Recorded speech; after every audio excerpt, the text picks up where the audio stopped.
Good afternoon, Maggie. How are you feeling today? Allison, my dear, it's good to see you. I am hanging in there, but I must admit it gets lonely in this hospital bed. I'm here for you, Maggie. I'll visit you every day until you're fully recovered. Thank you, my dear. You've been a blessing to me, especially during this time.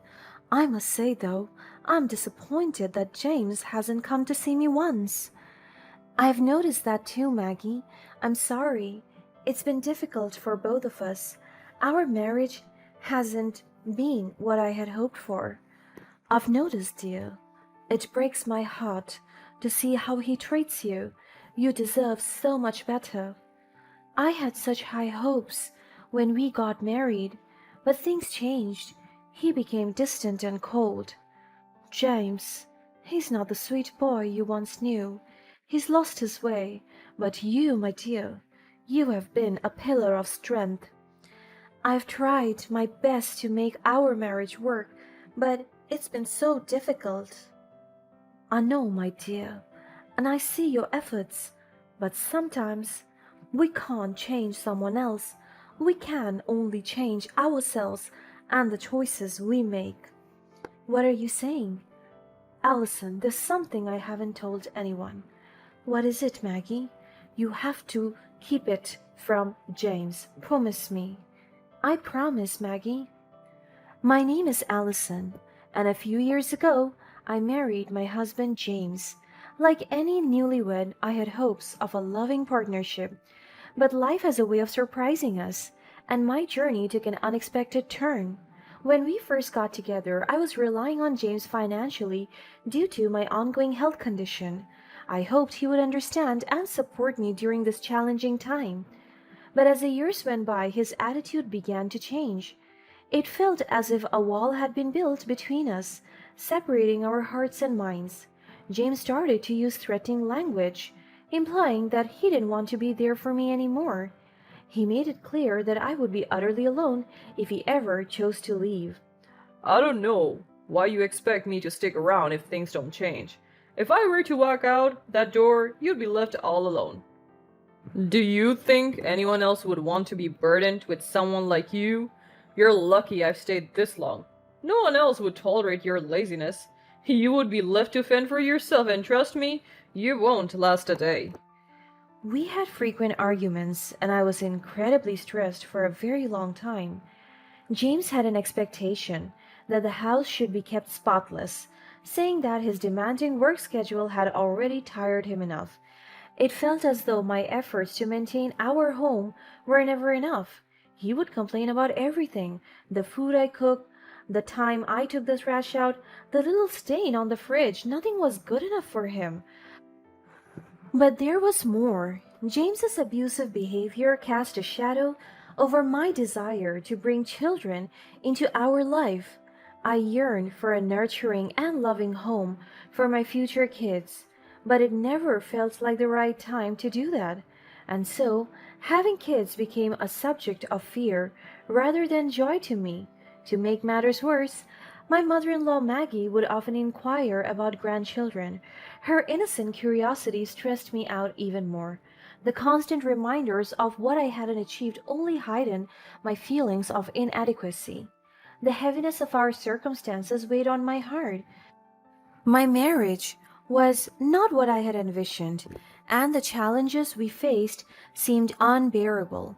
The combination of financial dependence, constant threats, and societal expectations created a toxic environment, and I wondered if I could ever find happiness. Just when I thought everything was going downhill, something fortunate happened. Months of tirelessly sending out applications finally paid off, and I landed a customer service position at a reputable company. It wasn't the most glamorous job ever, but it offered stability and hope in my life. However, just as things were starting to look up, something else struck my luck. One fateful day, my dear mother-in-law suffered a heart attack. It was a terrible situation, but I knew I had to act swiftly. Fortunately, I had just come back home from a grocery run when Maggie collapsed on the floor. Without hesitation, I rushed her to the hospital, desperately clinging to the hope that medical professionals could save her. For over a month, Maggie remained in the hospital, fighting for survival. During this trying time, I expected James, her own son, to be by her side, offering comfort and support. However, he remained absent from the hospital room. Days turned into weeks, and still there was no sign of him. Whenever we called him, James always had an excuse, saying things like he's too busy with work to show up. Each time I heard his voice on the other end of the line, my heart sank a little deeper. When his mother's life hung in the balance, he had chosen to turn a blind eye to her suffering. I couldn't comprehend how he could neglect his own mother, a woman who had dedicated her life to raising him with love and care. It was a betrayal that cut deep. In the face of adversity, I discovered a newfound strength within myself. The days were long and draining, but I pushed forward, attending to Maggie's needs. It was in those moments that I realized the power of love and the importance of being there for someone, no matter the circumstances. Every single day, I visited Maggie at the hospital. The emptiness in her eyes broke my heart, as she talked about the absence of her own son, James. It was a painful reality that she had to endure, feeling alone and abandoned during such a vulnerable time. I approached my employer and mustered up the courage to ask for permission to work remotely. Understanding the gravity of my situation, they granted my request, allowing me to be present for Maggie. I really wanted to be there for Maggie, not just as a daughter-in-law, but as a friend and ally. She had always been kind to me, even at times when James and I were going through a rough patch, so that was the least I could do. It was during that period that our bond grew stronger. I still remember that day when she cried to me for the very first time. She had always been a strong and positive woman, and I had never seen her cry before. Good afternoon, Maggie. How are you feeling today? Allison, my dear, it's good to see you. I am hanging in there, but I must admit it gets lonely in this hospital bed. I'm here for you, Maggie. I'll visit you every day until you're fully recovered. Thank you, my dear. You've been a blessing to me, especially during this time. I must say, though, I'm disappointed that James hasn't come to see me once. I've noticed that too, Maggie. I'm sorry. It's been difficult for both of us. Our marriage hasn't been what I had hoped for. I've noticed, dear. It breaks my heart to see how he treats you. You deserve so much better. I had such high hopes when we got married, but things changed. He became distant and cold. James, he's not the sweet boy you once knew. He's lost his way, but you, my dear, you have been a pillar of strength. I've tried my best to make our marriage work, but it's been so difficult. I know, my dear, and I see your efforts, but sometimes we can't change someone else. We can only change ourselves and the choices we make. What are you saying? Allison, there's something I haven't told anyone. What is it, Maggie? You have to keep it from James. Promise me. I promise, Maggie. After that conversation, I knew I was doing the right thing. Maggie had let me in on a secret that would later change everything in our lives. I decided to move into Maggie's house, which was much closer to the hospital. That allowed me to go back and forth more easily, ensuring that I could be by her side whenever she needed me. The decision was a small sacrifice in the grand scheme of things, a way to provide the support that Maggie deserved. As I settled into Maggie's house, I actually felt better. It seemed like I really needed to be away from James for a while. However, James didn't do well in my absence. His attitude seemed to deteriorate further. Despite my new career and the responsibilities of caring for his mother, he expected me to keep our house spotless still.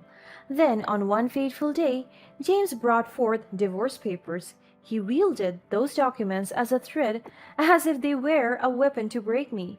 But something within me shifted. I wasn't scared of being alone anymore. I took the pen he offered me and calmly began filling out the divorce papers right before his eyes. There was a stunned silence as James watched. His earlier confidence disappeared. In a desperate attempt to assert his dominance and regain control, James resorted to yet another thread. Oh, so you think you've suddenly found some backbone, huh? Don't delude yourself, Allison. What does that even mean? You're replaceable, just like anyone else. I could leave you in a heartbeat and find someone better. James, I deserve respect and happiness, just like anyone else. You're being naive, Allison. No one else will ever put up with you the way I have. You'll be alone and miserable without me. Mark my words. I deserve to be with someone who values me and treats me with love and kindness. If you choose to leave it, it will be your loss, not mine. You think you're so strong now, don't you? Well, I hope you enjoy a lonely, miserable life. Don't come running back to me when you realize what a mistake you've made. I won't, James. I'm moving forward and leaving this behind. This time, his words no longer held sway over me. I had found a newfound resolve, a glimmer of self-worth that refused to be diminished.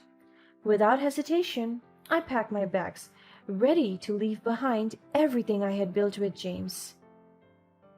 Standing before him, I made it clear that I was divorcing him for real. It was a declaration that echoed the strength and conviction I had discovered within myself. As I took those final steps towards the door, a mix of emotions coursed through my veins. There was fear of the unknown, the uncertainty of what lay ahead, but there was also a knowledge that I was finally breaking free from abuse and unhappiness. At that moment, I realized that my journey towards healing and self-empowerment had only just begun. The decision to walk away from a toxic relationship was not an easy one, but it was necessary for my own well-being and happiness. With each step I took, the weight of James' manipulation was lifted from my shoulders, replaced by a sense of liberation. Just a few days after that, James called me in a panic. The moment I saw how crazy he was acting, I knew what was happening. He must have discovered the secret that Maggie told me about that day. Hello, James. What's going on? Allison, I don't understand. How could this happen? I just found out that my mom has disqualified me from the family's inheritance. What did you do? James, you need to calm down. She made a decision that she believed was right based on your actions. This is ridiculous. How could she do this to me? She was my mother. James, you abandoned your own mother when she needed you the most. You thought she had nothing on you. Such behavior should never be rewarded in any way. But it's my inheritance. I deserve it. Deserve? James, you turned your back on your own mother, leaving her alone and in need. Inheritance isn't solely about entitlement. It's about the love and care shared between family members. You don't understand, Allison. This is all unfair.